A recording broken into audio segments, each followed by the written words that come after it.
The composite Turko-Persian tradition refers to a distinctive culture that arose in the 9th and 10th centuries in Khorasan and Transoxiana. It was Persianate in that it was centered on a Letid tradition of Iranian origin, and it was Turkic insofar as it was founded by and for many generations patronized by rulers of Turkic heredity. In subsequent centuries, the Turko-Persian culture would be carried on further by the conquering peoples to neighboring regions, eventually becoming the predominant culture of the ruling and elite classes of West Asia, Central Asia and South Asia. Origins. Turko-Persian tradition was a variant of Islamic culture. It was Islamic in that Islamic notions of virtue, permanence, and excellence infused discourse about public issues as well as the religious affairs of the Muslims, who were the presiding elite. After the Arab-Muslim conquest of Persia, Middle Persian, the language of Sassanids,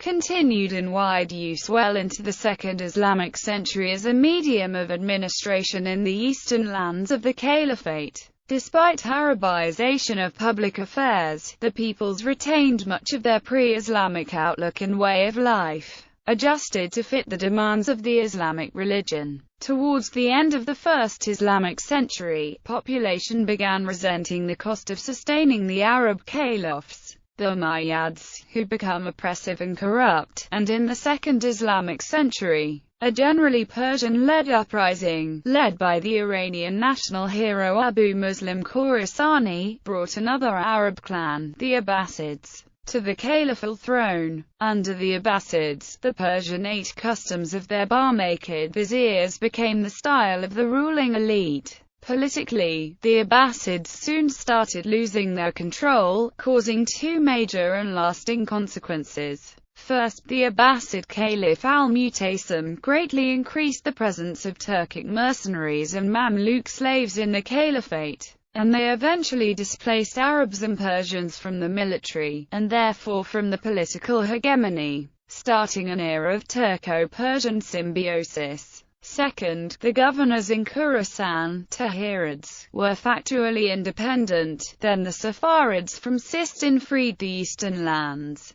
but were replaced by independent Samanids, although they showed perfunctory deference to the caliph. Separation of the eastern lands from caliphate was expressed in a distinctive Persianate culture that became a dominant culture in West, Central and South Asia, and the source of innovations elsewhere in the Islamic world. This culture would persist, at least in the modified form of the Ottoman Empire, into the 20th century. The Persianate culture was marked by the use of the new Persian language as a medium of administration and literature, by the rise of Persianized Turks to military control, by new political importance of non-Arab ulama, and by development of ethnically composite Islamicat society. Middle Persian was a lingua franca of the region before the Arab invasion, but afterwards Arabic became a preferred medium of literary expression, instrumental in the spread of the Persian language as a common language along the Silk Road between China and Parthia in the 2nd century BCE. That lasted well into the 16th century. Were many Bukharian Jews who flocked to Bukhara in the Central Asia and as a merchant class played a great role in the operation of the Silk Road.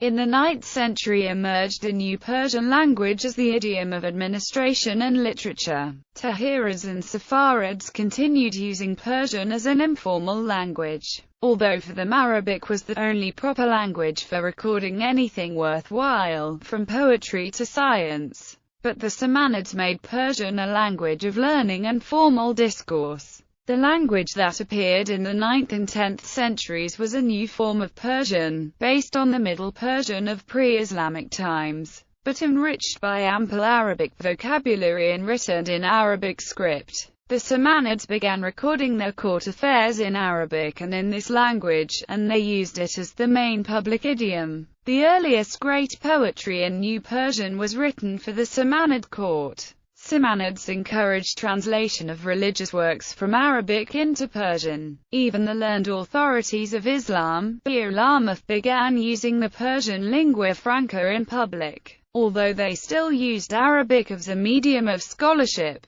The crowning literary achievement in the early New Persian language, the Persian Book of Kings of Firdausi, presented to the court of Mahmud of Ghazni, was more than a literary achievement. It was a kind of Iranian nationalistic memoir. Firdausi galvanized Persian nationalistic sentiments by invoking pre-Islamic Persian heroic imagery. Firdausi enshrined in literary form the most treasured stories of popular folk memory. Before the Ghaznavids broke away, the Samanid rulership was internally falling to its Turkic servants. The Samanids had their own guard of Turkic Mamluk mercenaries, who were headed by a chamberlain, and a Persian and Arabic-speaking bureaucracy, headed by a Persian vizier. The army was largely composed of mostly Turkic Mamluks. By the latter part of the 10th century, Samanid rulers gave the command of their army to Turkic generals.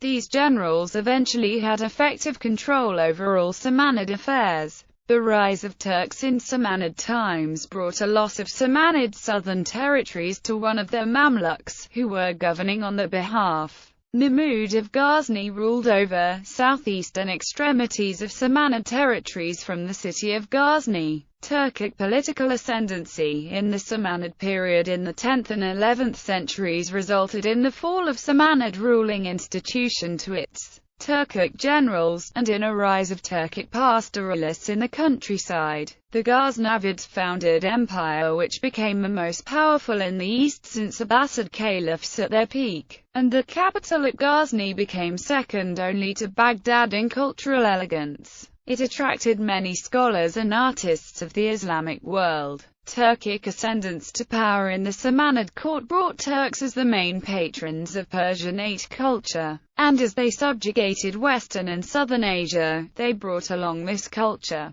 The Kara Khanid Khanate at that time were gaining preeminence over the countryside. The Kara Khanids were pastoralists of noble Turkic backgrounds, and they cherished their Turkic ways. As they gained strength, they fostered development of a new Turkish literature alongside the Persian and Arabic literatures that had arisen earlier.